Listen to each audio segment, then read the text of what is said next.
Well, I've been in the food movement since the early 1970s and got to work in it right after college. And at that time, there wasn't much going on. Very few farmers markets, almost nothing in the way of food banks, and very little in the way of food policy.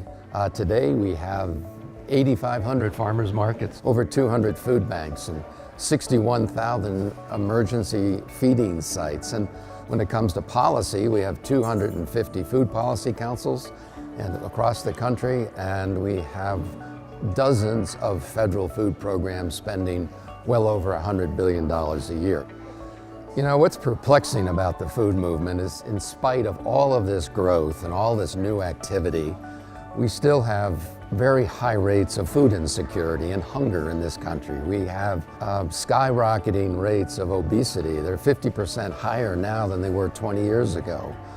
We have an industrial food system that continues to put out unhealthy food, and it continues to pollute the water and our air. Even though we have made extraordinary strides in terms of sustainable agriculture and finding more places that we can get healthy food. So I wonder why we haven't been able to make more progress.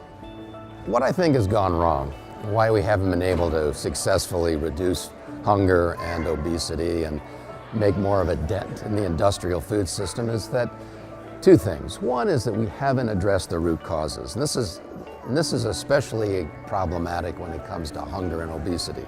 We're not dealing with poverty, and we're not dealing with income inequality. And these are two huge facts in American life.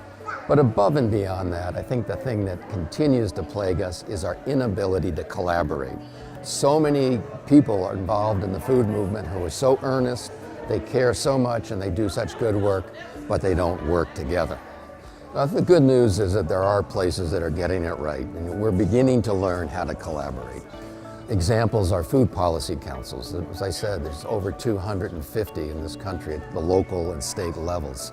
Together, they bring together food system stakeholders from their respective communities. And together, they decide on what the problems are and how they're going to work together to solve them. At the national level, there's coalitions like the National Sustainable Agriculture Coalition, which is doing an amazing job of trying to change federal policy to promote more sustainability and better nutrition. This is the kind of progress we need, but we need lots more of it. I'm hopeful that change is going to occur. In fact, I wrote a book that I hope will inspire some change. It's called Stand Together or Starve Alone: Unity and Chaos in the U.S. Food Movement.